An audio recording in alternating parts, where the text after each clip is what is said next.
It's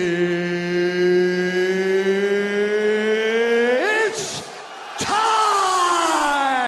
What's up, guys? We got UFC Vegas 105, Emmett vs Murphy full card recap. And in this week's card, I mean, it was a very slow and dull type of fight card. There was a lot of decisions, a lot of grappling exchanges happening, not very much activity going on, and not many knockouts or submissions at that as well. But there was some subtle knockouts and submissions in the mix of the boring and slow moments. So let's go ahead and jump right into it with the first bout of the night being Vanessa Demopoulos versus Talita Alencar. And I had Vanessa Demopoulos. I thought it was going to be a very close tit-for-tat back-and-forth fight where Demopoulos would walk away with the split decision win, but I was completely wrong. Talita Alencar went out there and showed she had a clear-cut grappling advantage, taking down Vanessa Demopoulos not only round 1, but rounds 2 and round 3, garnering complete control over Vanessa Demopoulos, not letting her breathe, pressuring her, making her uncomfortable the entire first, second, and third round, really just absolutely dominating her over the 3 rounds. Demopoulos had no answer for Alencar's grappling, was not able to get up or create that space to explode back up to her feet, and was just getting pummeled and worked on the ground. I mean, it was honestly very impressive to me. I did not think that Alencar would be this dominant over Vanessa Demopoulos. I really thought it was going to be a very 50-50 close tit-for-tat back-and-forth fight where Vanessa Demopoulos was supposed to walk away with a decision win, but Talita Alencar, showing that she's the better fighter, went out there, used that grappling advantage to the best of her ability, and wins via unanimous decision 30-27 over a Vanessa Demopoulos. And let's go ahead and run it to the next fight on this card in Martin Buday versus Uran Satybaldiev. And I had Martin Buday to beat Uran. I knew with that weight advantage, he would use that to the best of his ability, meaning he would use it to pressure and bully Uran, which is exactly what happened. You could see Buday using that weight to the best of his ability, putting Uran up against the fence, using the inside boxing that he has to piece and pick apart Uran on that inside, landing some nice elbows along with some nice hooks on the inside. Buday looked phenomenal in the clinch department. Using that weight advantage to the best of his ability against Uran really worked phenomenally, to be completely honest. I mean, Buday consistently pressuring him, putting that pace on him, really wore him down throughout the entire 3 rounds. Yes, Uran came on strong in the 3rd round, but ultimately it was a little bit too late. Yes, he landed a nice overhand that rocked Buday, but again, it was too late. Buday already took the first round. He was able to outstrike and outgrapple Uran using the weight advantage to get the better of him. Plain cut and simple. The weight advantage was huge. He used it to the best of his ability, clinching and smothering Uran, and ends up beating him via unanimous decision 29-28. Uran poured it on late. Don't get me wrong, his striking looked phenomenal in the later ends of it, but ultimately he still loses to Martin Buday, who is the veteran in the UFC and who honestly put on a great performance using that weight advantage to the best of his ability. And let's go ahead and run it to the next fight on this card in Victor Henry versus Pedro Falcão. And in this one, I had Falcão over Victor Henry, in which Victor Henry surprised me. We knew he had decent striking, don't get me wrong, and relatively good grappling, but I just did not see him completely outstriking Falcão like that. Not to mention his ability to snub the takedowns on Falcão was tremendous. I mean, he snubbed multiple of Falcao's takedowns. Falcão landed 4 of 13 takedowns. He was struggling in the grappling department. He wasn't able to get the hips. He wasn't able to work this down to the ground like he was supposed to. And Victor Henry ends up winning it. And did exactly what he was supposed to. He was able to outstrike Pedro Falcão, landing some nice overhands, and ends up dropping him actually in the first round. And it was absolutely picture perfect right hand. And then second round comes along, and I feel like Falcão started to get the better of Victor Henry, mixing in the takedowns with the striking realms of things and finding success in that second round. So I believe it was 1-1 going into that third, and I feel like that third round, Falcão just kind of gassed out. He started to slow down and started to really show that Victor Henry was starting to wear on him. You could see him start getting slow, sluggish in the striking department. In terms of grappling, he was throwing these awful takedown attempts and just getting them snubbed easily by Victor Henry. And Victor Henry was able to just outstrike, outwork, and outdog him in that third round and get the better of him and win via unanimous decision. And I agree with that. I think Victor Henry easily got first round with that knockdown. Second round, I think Pedro Falcão was able to get the better of him, mixing in the striking with the grappling. And then third round, Victor Henry ended up just outdogging him, putting on a pace and pressure that he could not keep up with and wearing on Pedro Falcão, and ends up winning it via unanimous decision 29-28 in impressive fashion. His striking looked phenomenal. His grappling defensively looked phenomenal. And I will definitely be tuning into Victor Henry's next fight. But let's go ahead and run it to the next fight on this card in the ladies with Loma Lookboonmee and Istela Nunes. I had Loma Lookboonmee as a confident pick, but if you were watching this fight, the first round had you a little bit worried. I mean, we all knew how Istela Nunes fought, which is the fact that she's very good in the first round, but fades very, very quickly after that, which is exactly what happened here again. In the sense that Istela Nunes started off very strong. Her striking looked crisp. She was landing on Loma Lookboonmee. Not to mention, she landed a key, timely takedown in the first and ended up garnering a lot of control time and looking phenomenal in that first round, to be honest. Like I said, had me a little bit worried. I'm like, wow, a negative 1,000 is about to lose here in Loma Lookboonmee. But no, again, like I said, after the first round, she is awful. She turns to a completely different fighter, and we saw that here. Loma Lookboonmee started taking over the second and third round. You could see her striking start to pick up. You could see her volume start to pick up. You could see her landing at will on Istela Nunes. Not to mention, she ended up mixing in some grappling and landing some key takedowns in some timely situations and found success in it. I mean, Loma Lookboonmee really flipped the script and ended up showing up and showing out in the last two rounds and really used her striking and her grappling to get the better of Istela Nunes. And I feel like she won it. Nunes at the end was pissed. I mean, you could see it. She's like, what the hell? She thought she won it, but I believe that Loma Lookboonmee did what she needed to. She ends up coming back and winning the last two rounds and did so in tremendous fashion. Her striking looked better. She looked more accurate. She looked a lot quicker and a lot more explosive than Istela Nunes. And I feel like she definitely got the better of Istela Nunes. And she ended up winning it via unanimous decision, 30-27, 29-28 over a Istela Nunes. And if you guys rode with me with the confident pick in Loma Lookboonmee, we ended up cashing on that one. Loma Lookboonmee walks away with the unanimous decision, 29-28 over a Istela Nunes, who is probably going to get dropped from the UFC, most definitely, after her 5th UFC loss. And let's go ahead and run it to one of my favorite fights on this card in Rhys McKee versus Daniel Frunza. I had Rhys McKee to knock out Frunza. It's exactly like I told you guys, Sam Patterson versus Danny Barlow vibes, in which it came completely true.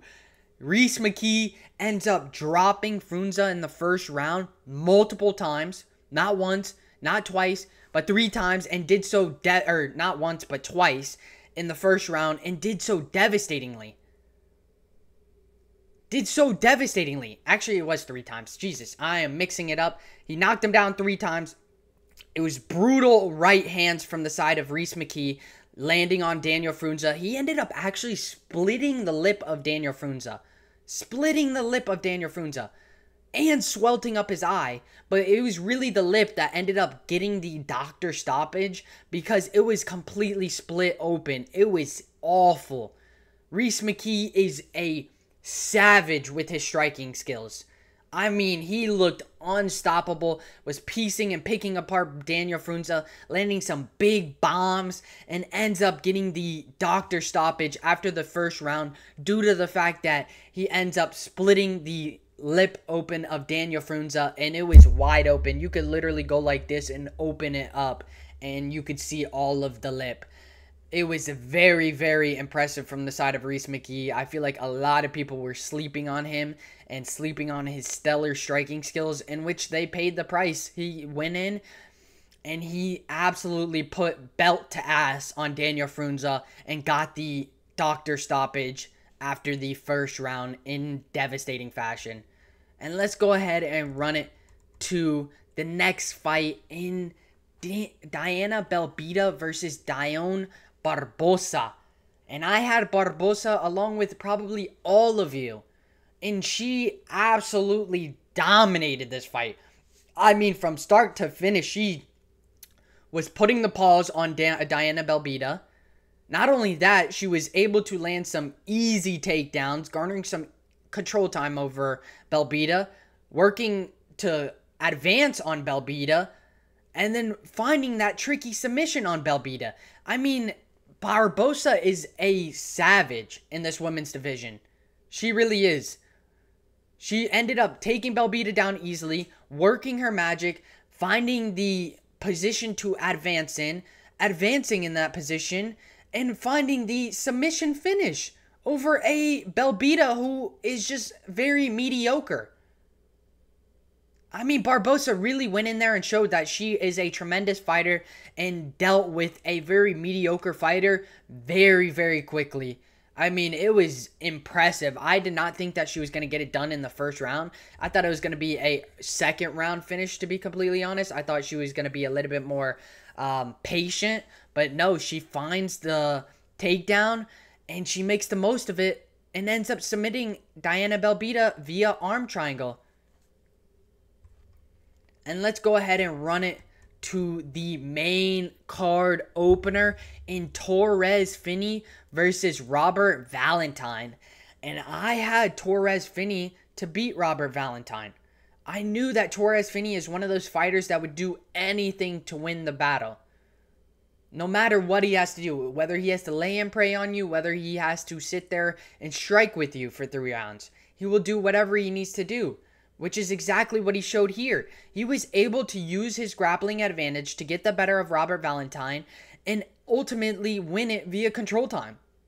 I'm not going to sugarcoat things. He wasn't really landing any damage at all. He was landing a couple peppering shots here and there, but mainly it was strictly control time from the side of Torres Finney, laying and praying on Robert Valentine for the win.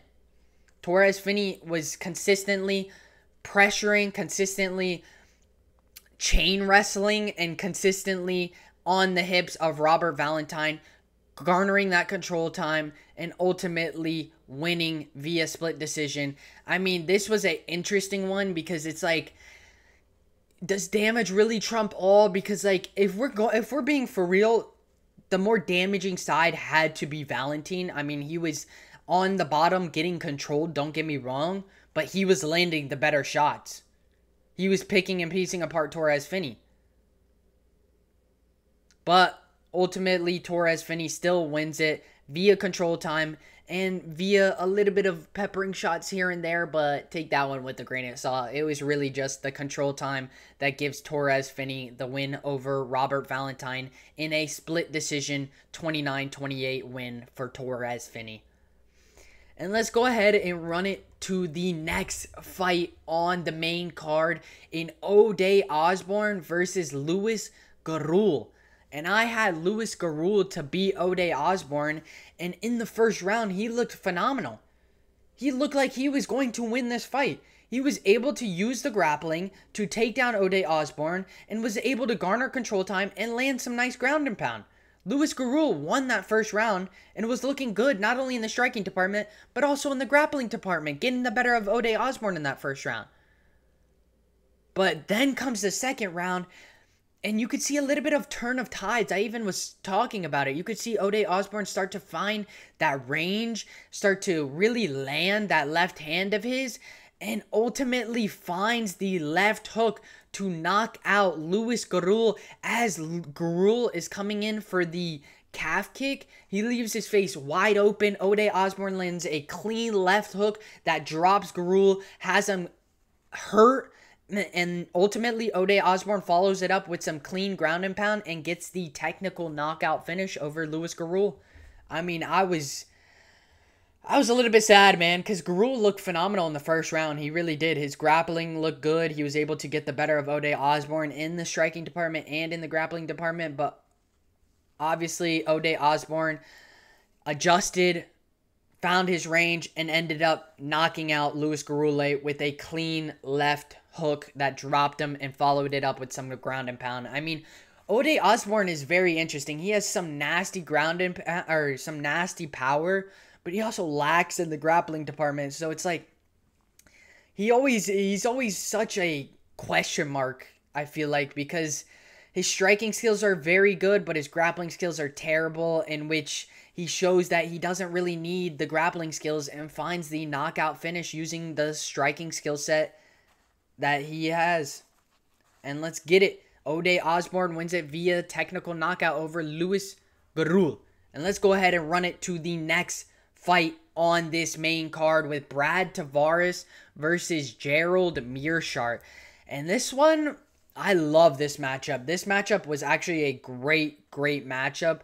Brad Tavares getting the better of Meerschaert in the striking department, but also snubbing some of his takedowns, and was able to keep this on the feet, where he ultimately had the speed advantage and the explosive advantage. And it showed. The first round, he was able to mix up his shots not only to the head, but to the body, really getting the better of Meerschaert, really just showing how much better in terms of striking he was, because he was able to enter and exit the pocket, able to land these clean combinations, able to really just piece and pick apart Gerald Meerschaert, not only on the inside, but also on the outside, even though he was at a reach disadvantage, which was exactly how I called it happening, to be honest. I knew that Brad Tavares would have the striking advantage. He showed that he had the striking advantage.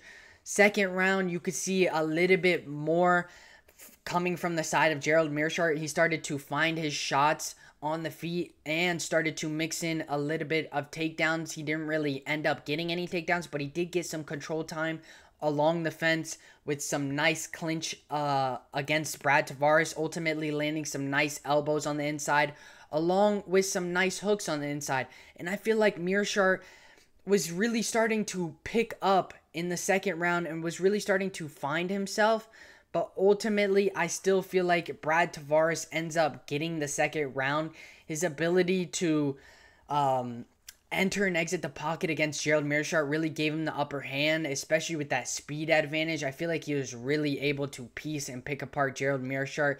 Meerschaert really didn't have much of an answer for the striking of Brad Tavares. He tried to mix in some grappling, but didn't find any success in the grappling side of things. It was mainly just Brad Tavares being able to defensively keep this on the feet, knowing that he is the better striker, and finding the success in the striking department, and ultimately outstriking, outworking, and outdogging a Gerald Meerschaert and winning it via unanimous decision 29-28 in impressive fashion too.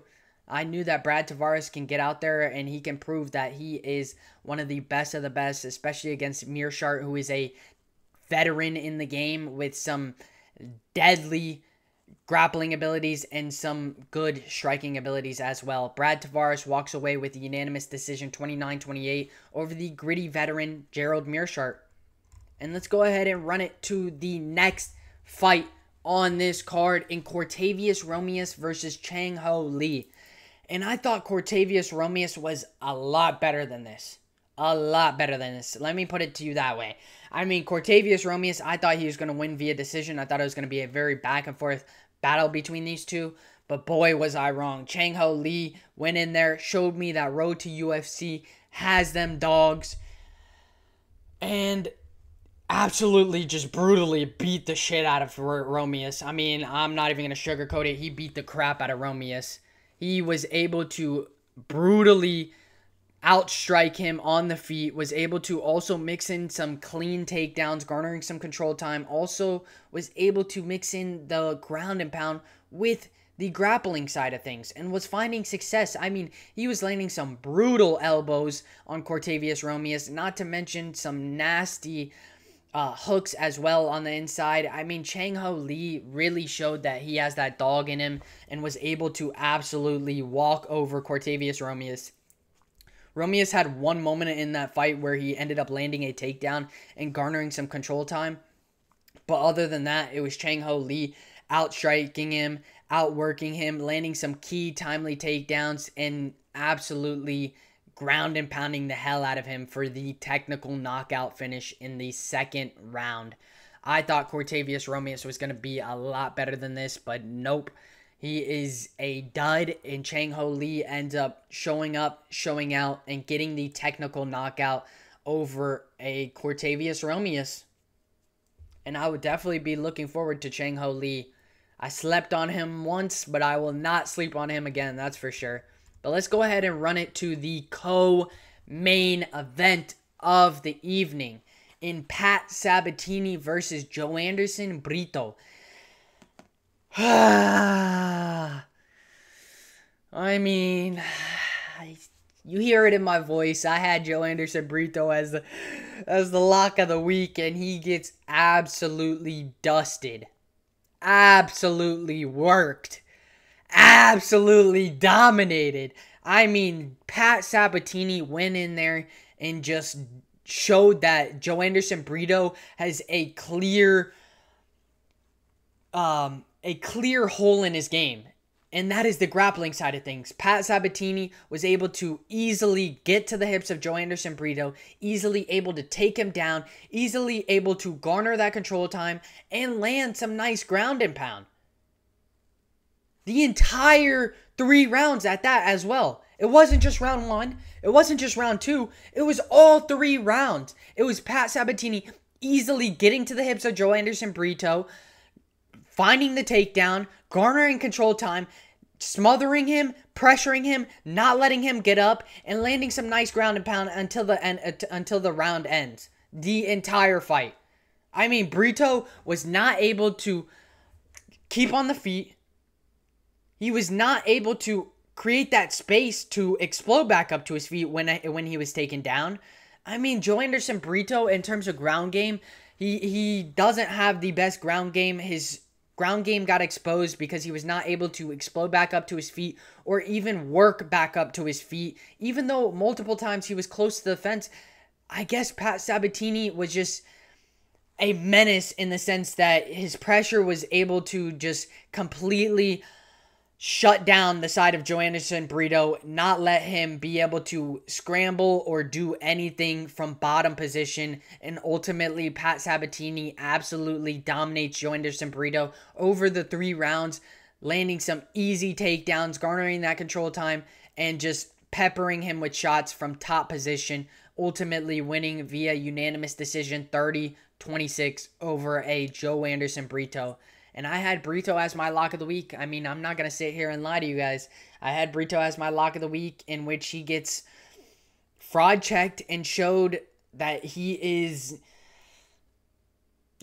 honestly horrible in the ground game. He has a very good striking game, but again, has holes in his game. And Pat Sabatini went in there and exploited the fact that he has a complete grappling advantage and wins via unanimous decision 30-26 over the Joanderson Brito. And let's go ahead and run it to the main event of the evening. If you guys haven't, make sure you guys like, subscribe, and share with the family. Share with an aunt, share with an uncle, share with your grandma, share with everybody. And let's go ahead and run it to the main event. In Josh Emmett versus Lerone Murphy. I had Lerone Murphy to beat Josh Emmett. I thought that Josh Emmett only had a striker's chance, in which he showcased that he honestly brought a good grappling skill set as well. He was able to land some key takedowns in some timely situations and garner some control time. But ultimately, it wasn't enough. It was Lerone Murphy getting the better of Josh Emmett rounds 1 and 2. I believe that Lerone Murphy outstruck him in the first round and was able to land that nice elbow that split open Josh Emmett and cut him. That's the reason why I thought he won the first round. Second round, I believe Lerone Murphy won that round as well, getting the better of Josh Emmett with the striking and with the kicks. I feel like Lerone Murphy was able to mix in the punches and the kicks of the striking side of things and was getting the better of Josh Emmett not only in the first round but also in the second round. Then I feel like a kind of turn in tides happened, and I feel like Josh Emmett was starting to find success in the striking department, starting to kind of outstrike Lerone Murphy in the third. I feel like also the pressure kind of also has something to do with it, in the sense that he was able to completely walk down Lerone Murphy, make Murphy fight off the back foot, and was really starting to get the better of Murphy in the third round. I feel like his hands were starting to fly. He was starting to land that overhand right time and time again, and he was catching Murphy and was starting to open up. Fourth round, I feel like the exact same thing again. It was Murphy mainly using the kicks and wasn't really using the hand side of things. And I feel like Emmett was getting the better of him in that fourth round as well. Emmett was landing the better strikes in terms of punches, overhand right, the nice combinations up the middle, not to mention the mix of grappling. I don't know. I feel like Emmett got rounds 3 and 4. I feel like Murphy got rounds 1 and 2. And then coming to round 5, it's 2 and 2. I feel like Murphy ended up outworking Emmett in that 5th round and ended up winning. Not to mention he did catch him with a clean short hook that ended up wobbling Emmett in the final round, in which he ends up winning via unanimous decision 48-47 over a Josh Emmett. And I agree with the decision, to be completely honest. I feel like Lerone Murphy, like I said, won rounds 1 and 2.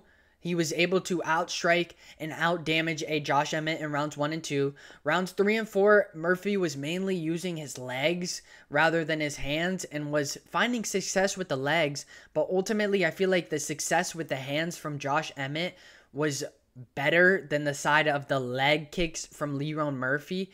So I give rounds 3 to Josh Emmett, and then rounds 4, exactly the same thing. I give it to Emmett too, because I feel like he was landing the better strikes on the feet and mixing in the grappling, whereas Murphy was just landing those leg kicks. And I feel like, again, punches outweigh the leg kicks, especially with Emmett landing clean and flush on the chin. I feel like Emmett walked away with 3 and 4. And then round 5, you could see Emmett kind of start fading. He started to get a little bit slower with his striking.